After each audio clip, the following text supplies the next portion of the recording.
Welcome to Big Blend Radio Success Express Show, where we talk about business, leadership, and career development.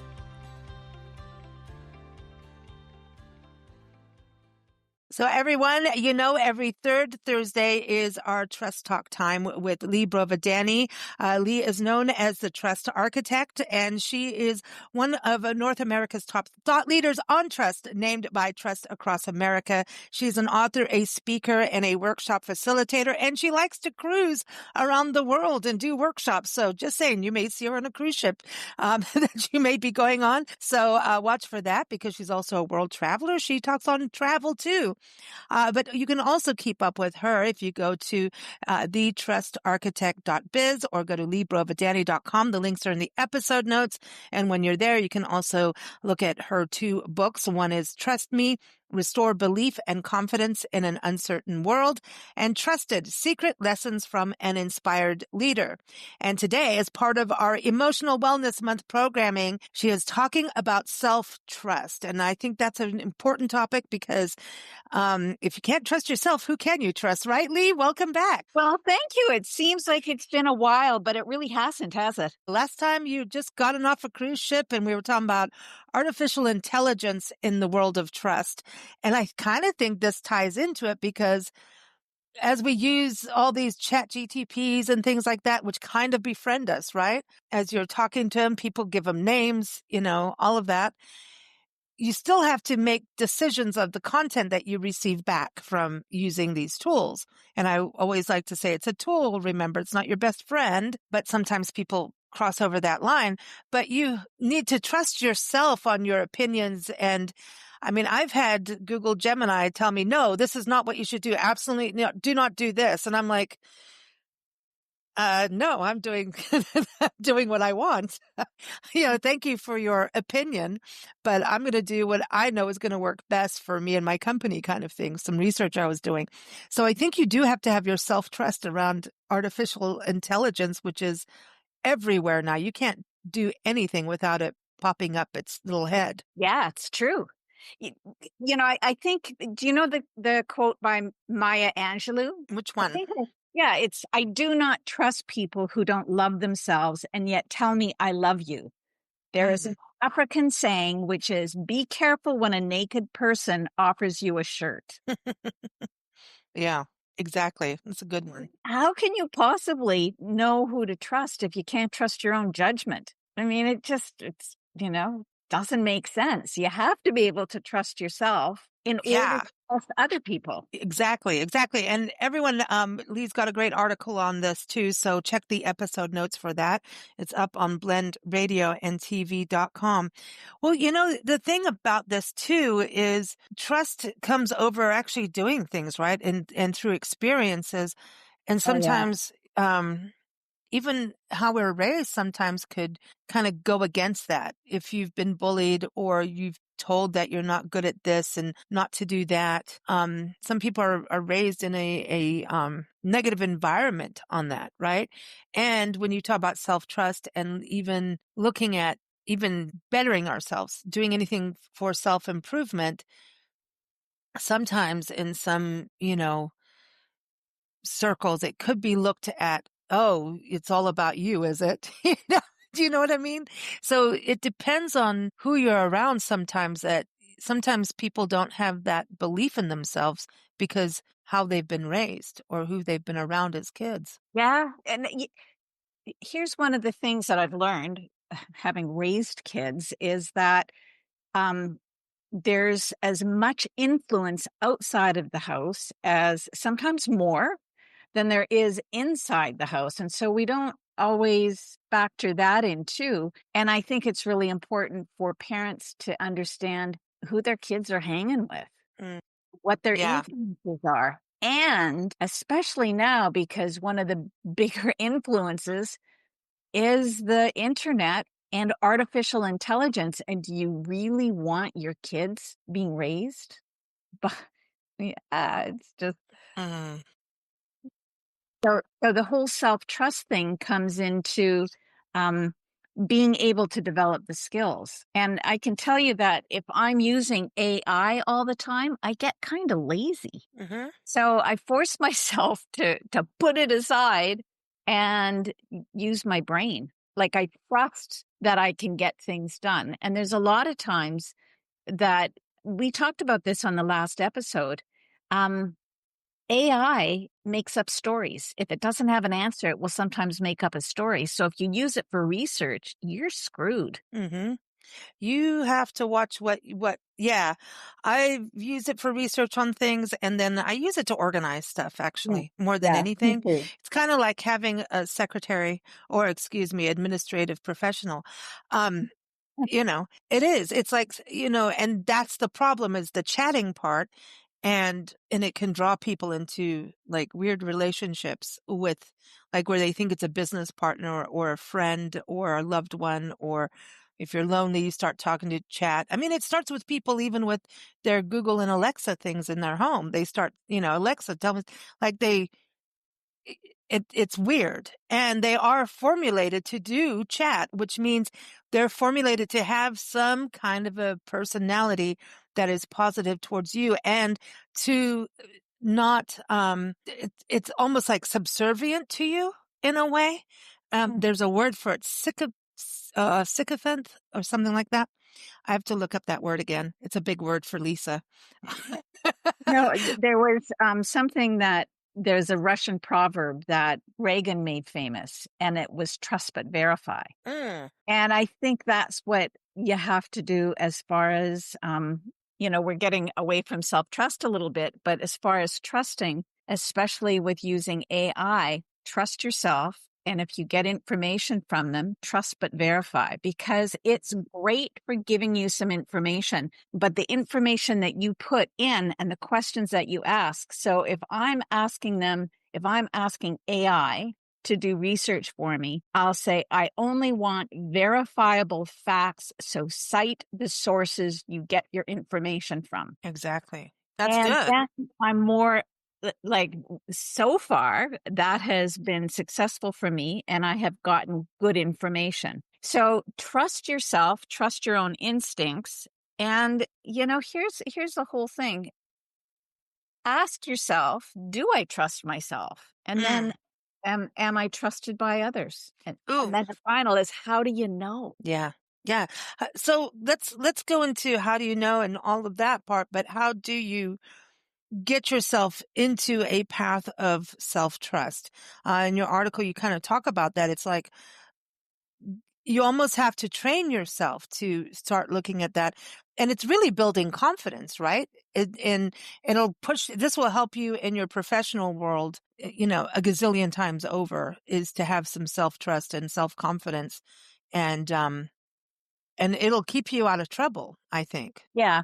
And I think whenever, if you trust yourself, um, I'm going to throw a bunch of memes that you've probably seen on Facebook, but if your whole ability to trust yourself, it's about, if it's based on a skill that you don't have. So it's like asking an elephant to climb a tree. Mm-mm.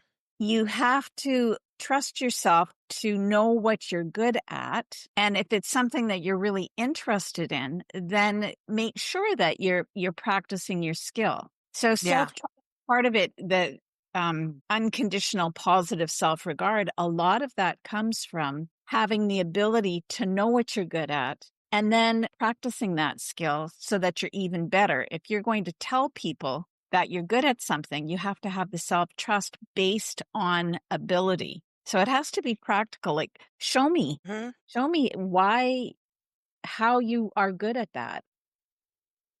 And so much of what I see right now is people who say that they're good at something based on their research on the web. And that can be a dangerous thing. You have to show you're good at something by doing it. Yeah. So that you can believe yourself. Yeah. Yeah. So in other words, yeah. And I think, yeah, you don't just, oh, I can sing in the shower and today I'm going to just go and, try and book myself a gig at Carnegie Hall. Yeah.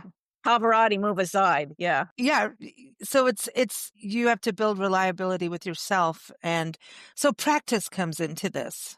Yeah. Actual, Promise out loud what you can deliver, like, mm, and that's part of how can you get other people to trust you? Well, you only promise what you can deliver. So, mm, it's great to have goals written down, and it's great to have the law of attraction and saying, like I've set this as a goal and I'm going to go towards it. But what it fails to mention is that you have to make goals, break them down, and then before you hit those big goals, you have to be able to hit the small bite-sized goals that you are doing along the way to get to that big goal. So you have to be able to do all of those and achieve them. That's part of being able to trust yourself. The first time I spoke, like as a professional speaker, I think I was hired to one of the second or third times I was hired to speak in front of a group of city workers, and they had booked it at, I think it was a bingo hall or a bowling mm. alley, and it was just the front. And as I'm talking, and like they had a bad mic that kept squealing, Oh boy, one of those. and the janitor in the middle of my presentation walked across in front of me with his bucket and his mop. Oh my gosh. Now, That's if I terrible. w yeah, it was actually good learning, because I was going, "Whoa, I've arrived. I'm being paid and I'm speaking in front of people." And that was kind of, a humbling experience, and I realized before I'm ready to speak in front of big audiences, and I eventually got to the point where I was speaking at the Bellagio, on stage and had a huge crowd and everything. But I had to have those small goals along the way where I had to be able to work through and be able to present in spite of having those little blips. Yeah, exactly.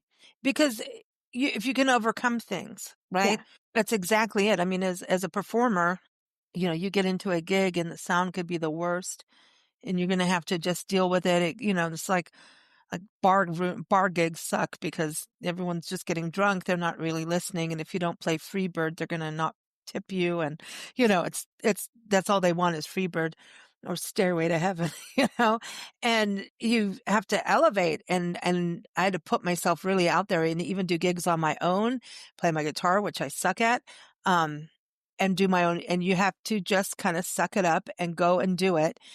And that was training for life, actually, not just music, but having to And you pull have away to, from things that didn't actually serve me and go do something on my own that was really made me nervous and scared. I have no backup.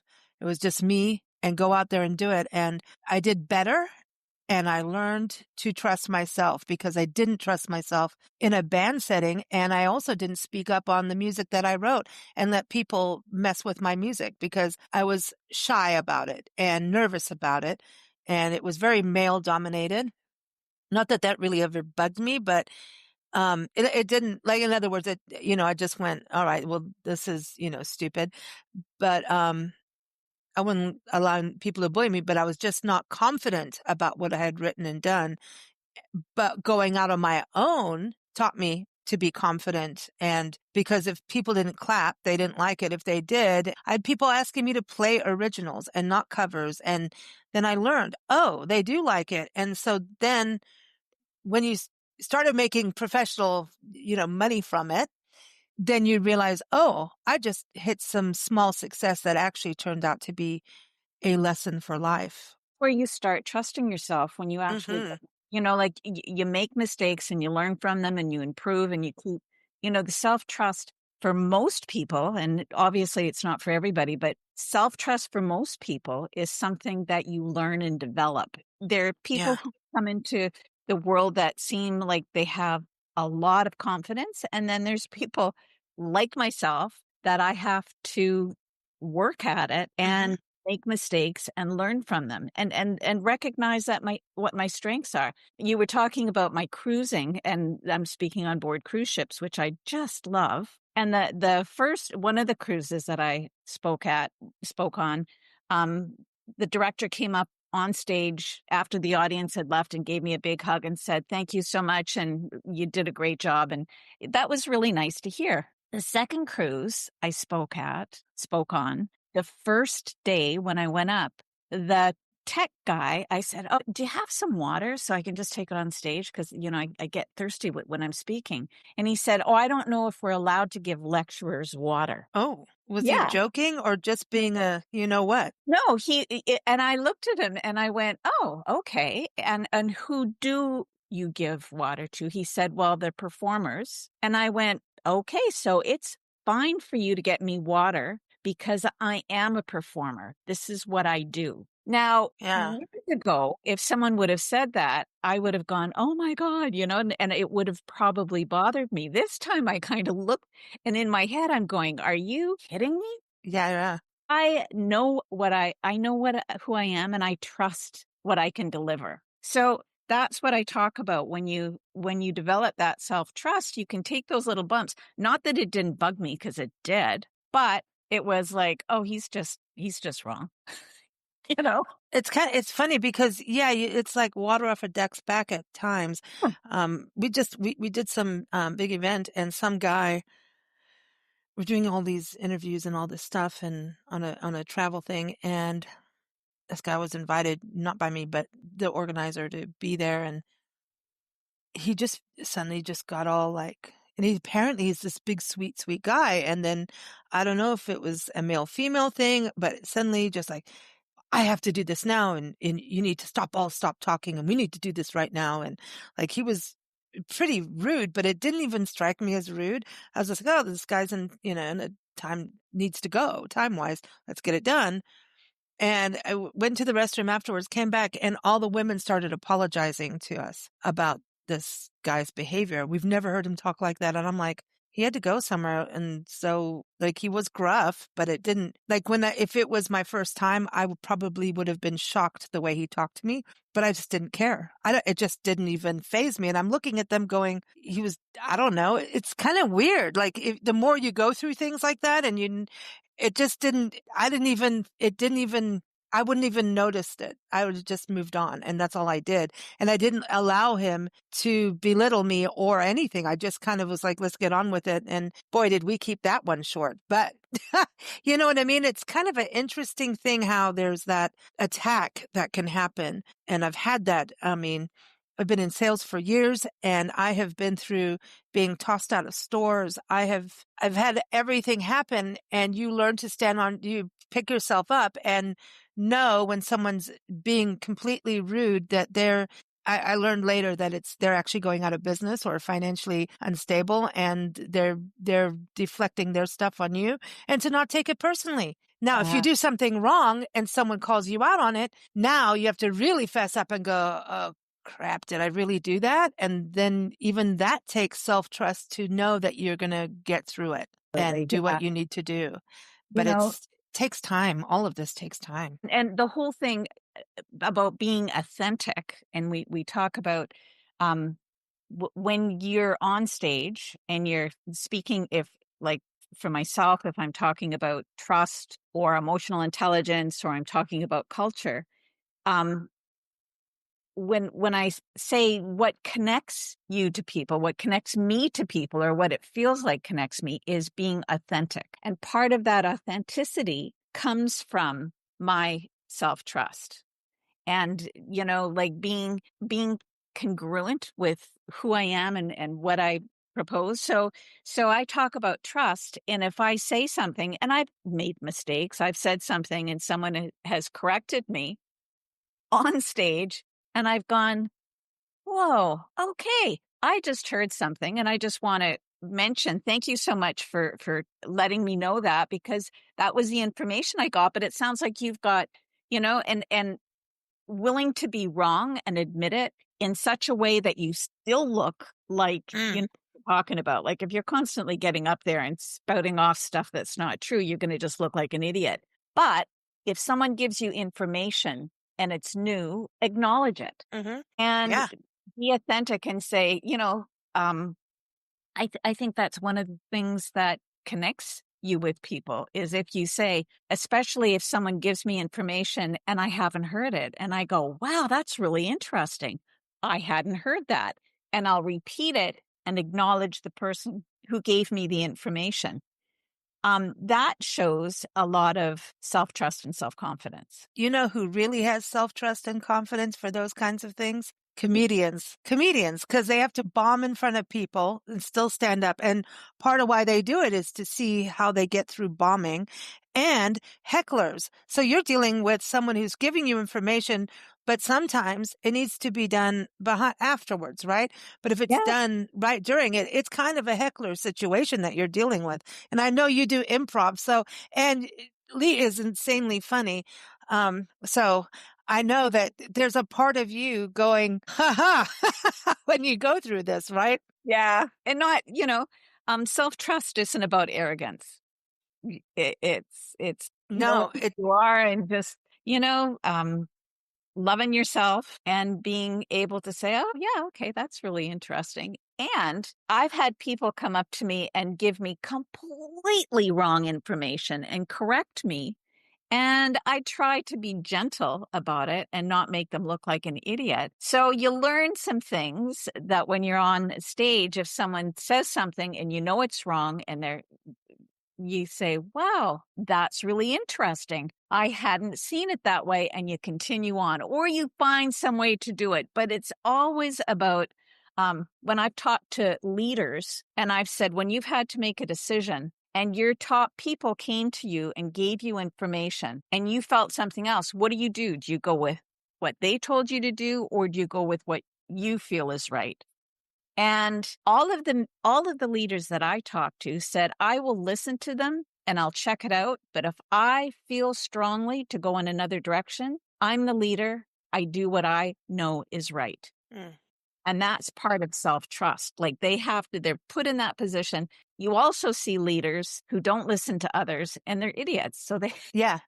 Yeah, well, this is the balance side, right?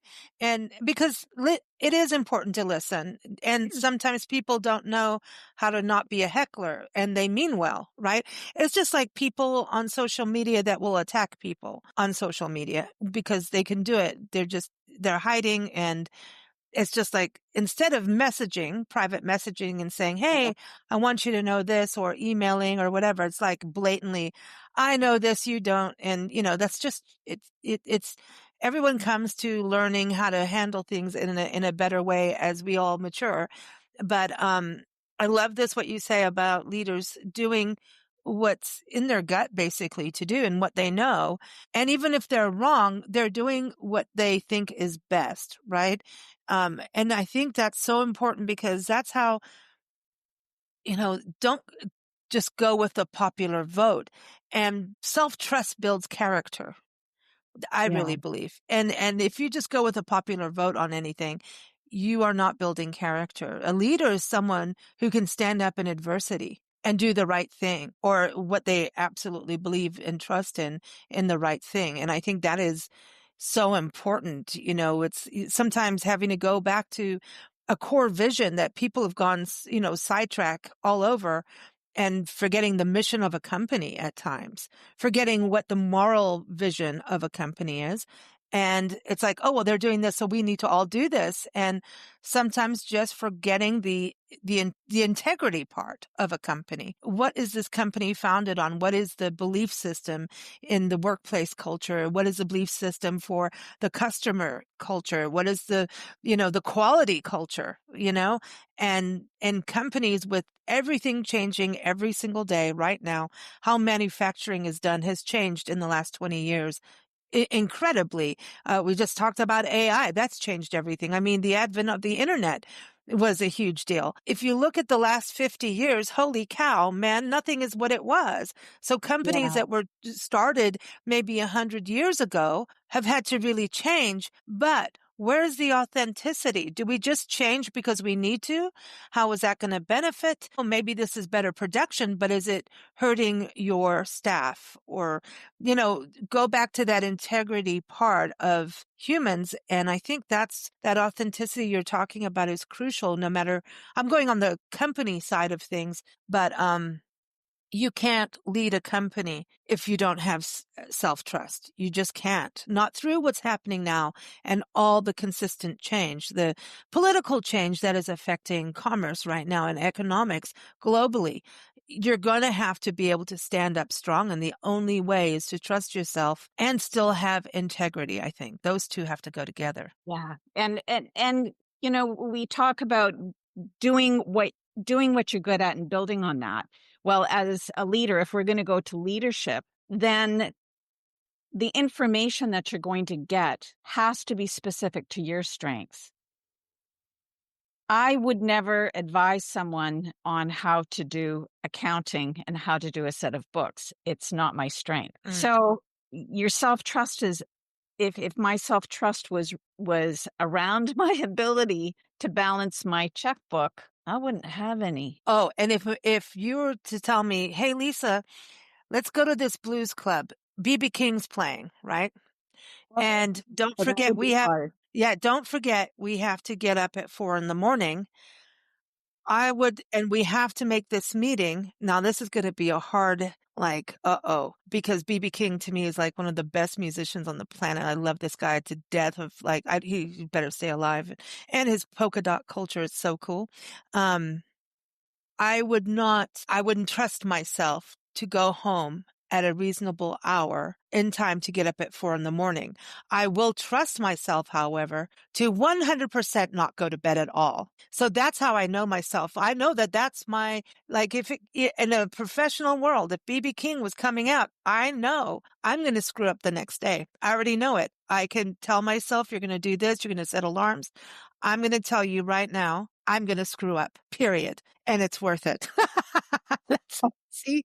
Didn't he pass? Just as an aside, didn't he pass in 2015? No, not BB King. I am so sorry. Yes, he did pass away. Yes, sorry, buddy guy. That's why I talked about Okay. polka dot culture. Okay, I was Yes, thinking. thank you. No. Thank you for that. See, yeah.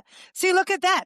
Look at that. I have self-trust to stand up and say I was wrong, and it doesn't hurt me whatsoever other than, oops, I wish had it right. And BB King would be a He was still hardish. alive. I He would was still be in amazing. trouble. I love Yeah. BB King, and I would, and it's the same thing, but Buddy Guy is my dude. He is. You know why he wears polka dots, right? And has polka dot guitars. Well, okay, Well, so he was I don't know anything about him. I'm sorry. Now I will look him up. yeah, he's really good, but it's an ode to his mom because his mom never got to see him actually make it as a professional musician. But BB King is the same thing. So if it was BB King, I'd still not get home. I Yeah. wouldn't. So I'd be in trouble. So I can trust myself to screw up professionally on certain things. See that? Yeah. And the more you get to know who you are, like there's that whole circle. If I was to get everybody to do the circle and say, this is a trust circle. So in the very center of it are the people that would help you bury the body and they wouldn't tell anyone. And then moving outside of that are people that you can tell some secrets to. And then there's the casual friends. It keeps moving out from there to the people who are outside of the circle completely are people that you don't trust at all. But inside that very center circle, the people that you trust the most, your name should be in there as well. Mm-hmm. Exactly. And if And you ever need to bury a body, call me. I interview a lot of crime writers.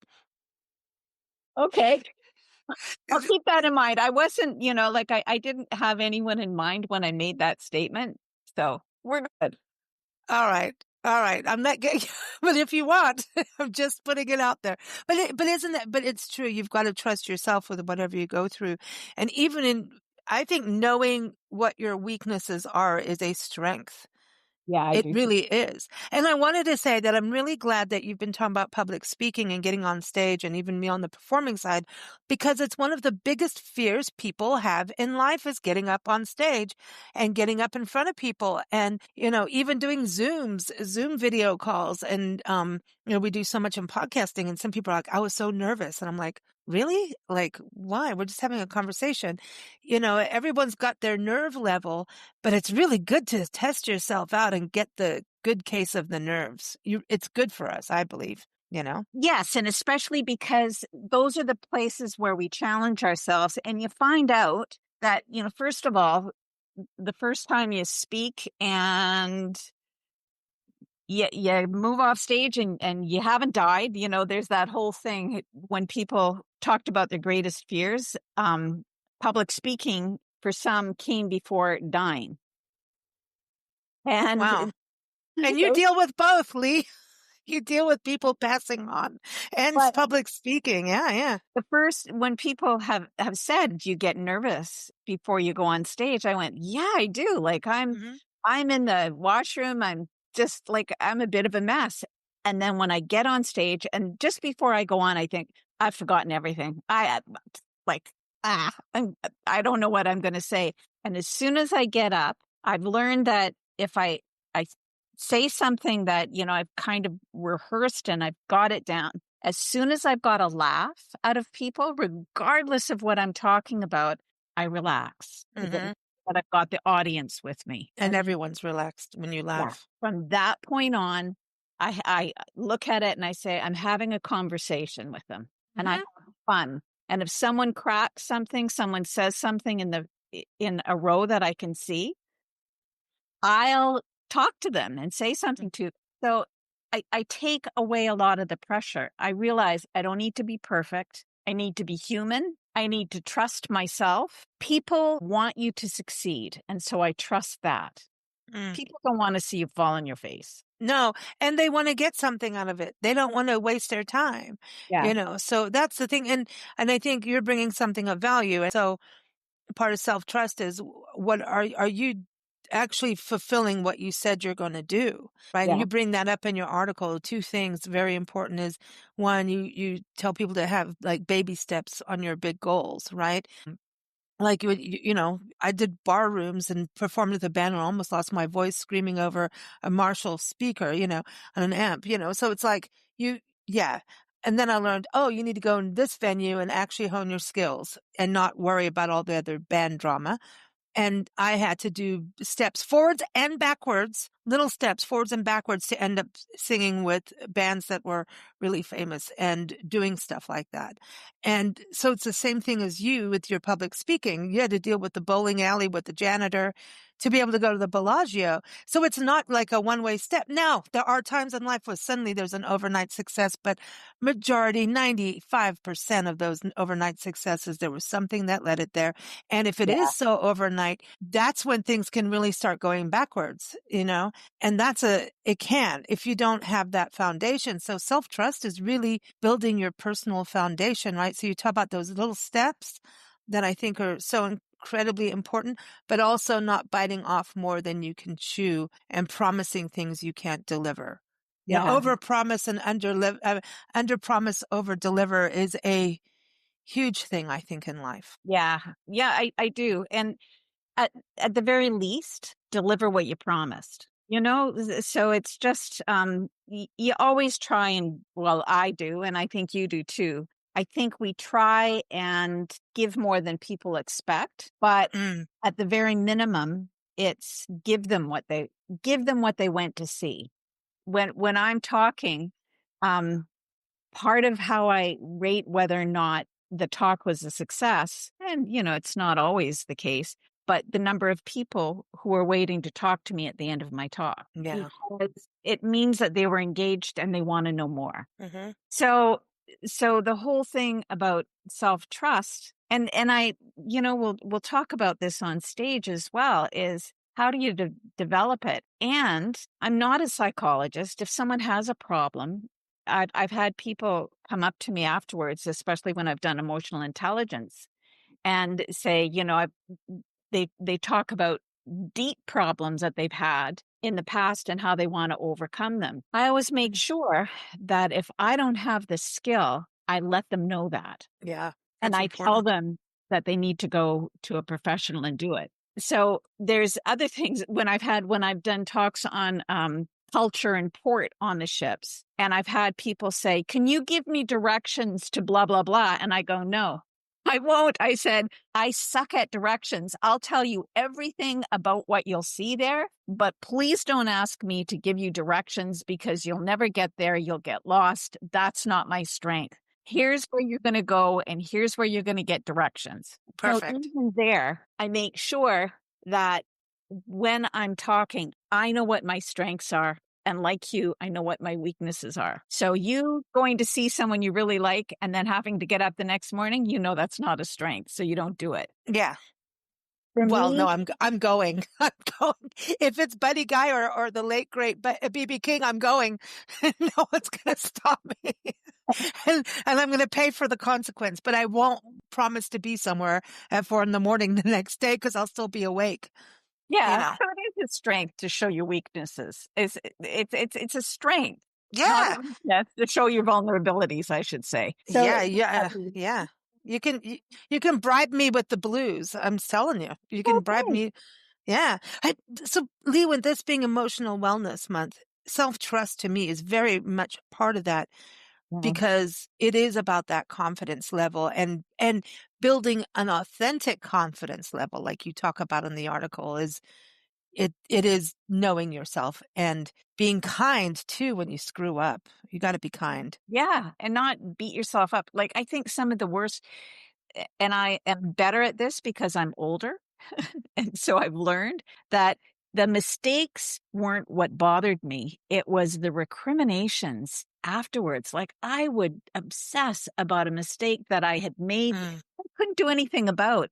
And then I thought, like, I learned in life that there's two things. If you make a mistake, you learn from it and you let it go. And if you can't learn from it and you keep mm, making the same mistake, then something's wrong. But mm. the whole reason, um, Mighty Mouse, the wisdom of Mighty Mouse, he said, if no one made mistakes, there wouldn't be erasers on the end of pencils. Ah, I like that a lot. That is learning how to learn from your mistakes too. We are human and humans make mistakes all the time. And that's how things, mistakes, solutions to problems are all come from mistakes or that kind of thing, or to make things easier, that kind of thing. But life without mistakes would be incredibly boring. It would Mm. suck to be perfect, but you're really right about that on learning from your mistake, learn about it. The beating up part, I think, is when we're really young. Yeah. We do that and we kind of like get on our case, which is part of parenting ourselves maybe, but we can go too far and start to attack our confidence level instead of go, okay, let's get through this. And I think the only way through something sometimes is to get right, just go through it. Yeah. And if we can kind of adopt that, and it's not a full on stiff upper lip because a stiff upper lip often is just, all right, that happened, put it aside. We're never looking at it again.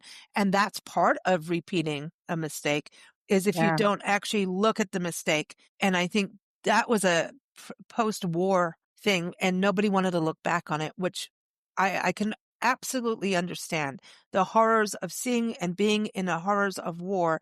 You don't want to live there again. It's traumatic. So it's about getting past trauma to move forward, but it does carry on through generations. So we're learning to not be that way while there's still wars, unfortunately. But if we, I think looking at the mistake and giving yourself some breathing room and going, okay, let's get through this and learn. And it's what journaling can really help, I think. What do you think about journaling for learning trust in I yourself? think it's great, and it's not something that I'm really good at. Mm, So, I've got an app which is it's called a feeling app, and so it reminds me to check in and how are you feeling, and you click on a bubble, and then it asks you to write about why you're feeling that way, so that you can actually follow how you're feeling, and I'm really good at that for a while, and you're just reminding me that maybe I should start it again. So I think journaling is fabulous. I have friends who journal religiously every day, and they've got books that are lined up, and they, go year after year and follow in a consecutive order. I'm not that disciplined. Mm. So I think it's a great idea, and I would love to do it, but even my app doesn't keep me on track. Well, I'm with you. I have a bunch of journals that are started going, this is my first entry and I promise to keep doing this every day. And then it starts off well. Then it's like, okay, I'm starting again. Then I buy a new journal because I'm embarrassed that I didn't keep up with it. So I have a lot of 1/8 filled journals. And for all of you who are listening that can journal every day, I so admire you. Admire them too. Absolutely. Absolutely.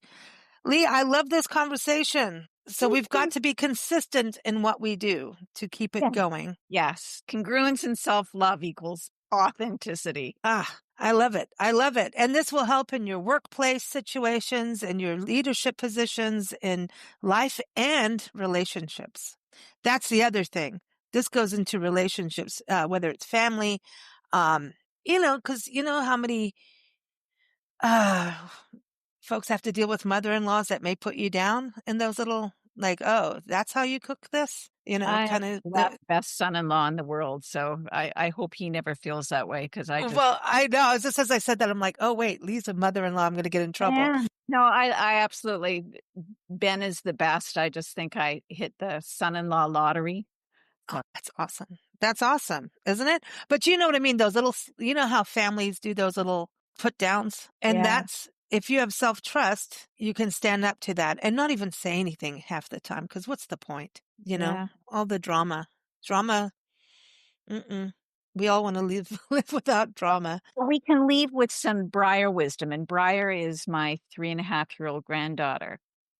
And we were out and we have these conversations and she calls me Noni, which is Italian for grandmother. And she said, Noni, my friend pushes me and I fall down. And then she says, I'm sorry. And I said, oh, and I was expecting her to say that wasn't. I said, so how do you feel? She said, I feel really good because she said she was sorry and that makes me feel better. And then I said, well, pushing isn't very nice, is it, Briar? And she said, well, pushing is good if you're on a swing. It's only bad if they push you to the ground. Oh, I know. 3.5. So what the hell? Yeah. So I said, so pushing when it's helpful is good and pushing when it's hurtful is bad. And she said, yes, Noni. Wow. I know. I wasn't that wise at 30 that she is at 30. Wow. I swear, 3-year-olds are going to run the world just now, and I don't think it's a bad thing. I always thought the self-trust that she has in being able to identify that just blew me away. That's amazing. That's a beautiful way to close this. I love that. That's awesome. That made my day. Fantastic. Fantastic. Everyone keep up with Lea at thetrustarchitect.biz or go to leabrovedani.com. Her article is also linked in the episode notes, as are her websites. So thank you, Lea. As always, so much fun to chat with you. And, we did pretty much stay on topic. We did divert into an AI chatbot, but not for long. We pulled out of it. We did good. Yeah, we did. We trusted ourselves. Thanks. Thank you for listening to Big Blend Radio Success Express Show. This show is brought to you by Big Blend Magazines. You can keep up with us at bigblendradio.com and check out our magazines at blendradioandtv.com.